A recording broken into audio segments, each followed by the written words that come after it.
Hello, hi, this is Paul Fan, and today I'm talking about the book All In, written by the Bill Green, which is a very new face. He's an older gentleman, but have lots of success.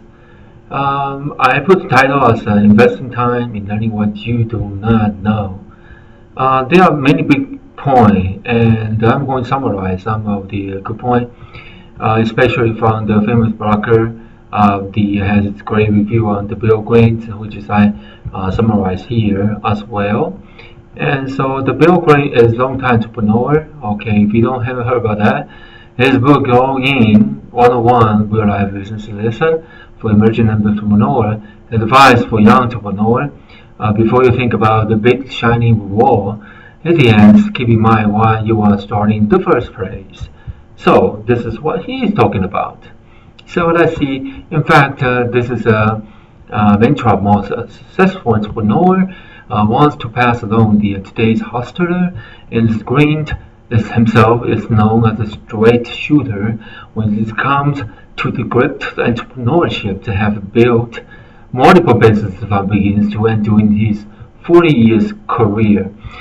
So one of his most impressive story is how he took his first company, Walmart Industrial, from free market table to the IPO.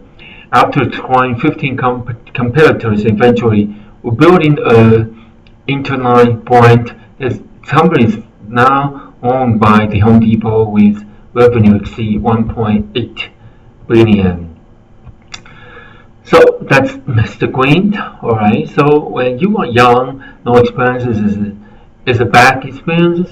And Green explained that his early experiences as an entrepreneur gave him the foundation to build the company into a successful story. When you are young, it can be easy to divide simple jobs like selling newspaper and running fundraising campaign for your school, but Green insists that these lessons are essential. As long as you are being challenged and are aware of the takeaway, no experience is a bad experiences. So this is what Green say, being a door-to-door salesperson at a very young age give me the ability not to be afraid to ask people for their business and to accept rejection. Honestly, I was too young to know the difference.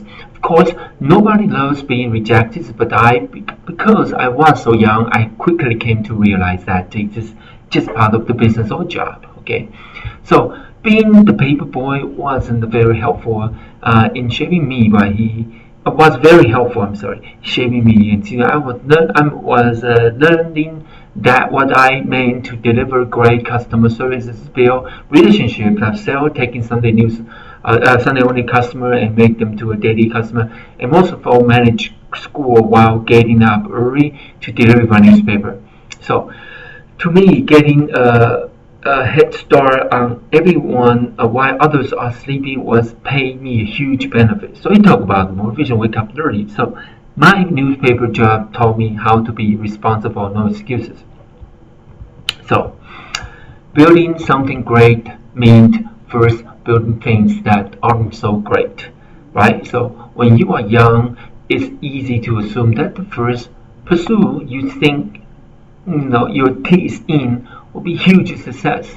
But the truth is, it's often not, and sometimes neither is your second or third, or maybe even 17 attempts. What the motivation is that, right? So building something that is truly successful takes time and patience. It takes a willingness to pivot and adjust. The pivot is something that you go to the point, can I go higher? And then you have a seeding, that's a pivot, and you try to go from that to the next point, next step. Sometimes you fall back. Guess what? Fall back to the pivot. That's the most you can do because you build foundation, right? And unless you don't have any foundation, okay. So, and most of all, it takes persistence. Okay, nothing was having comes easily. My entire business career and all of my success has been the result of series of pivots. When something isn't working, I pivot right? Just go to next, next, and next, next. That's what he means. I think the worst thing someone can do is to be afraid of changing, that they won't shift. Usually out of the fear is being perceived as a failure. I could write a whole book on mistake I've made, and mistake I've watched out made, but I have by the old saying, failure is inevitable. If you show me someone who say he have failed, I will show you someone who hasn't done very much in life. So make sure you do enough in life so you still not to fail. Well, lots of fails of that so as well. I don't mind to talk about the fail, but I don't want to occupy your time to watch this video. But that's true statement. So move quickly but intelligently. So finally, going point out in this book that one of the biggest mistakes entrepreneurs make is when loyalty clouds their judgment. Okay, whether it's loyalty to people who are underperforming, or even loyalty to old technology and being unwilling to keep up with current trend. So if you want to be disruptive, you have to be able to spot shifting trend in your industry, Green say, and that's what gives you a big advantage over your competitors. And in order to do that, you have to stay up, to speed up, speed on your own, and you have to be knowledgeable about your industry and as well as what other parallel industry are doing.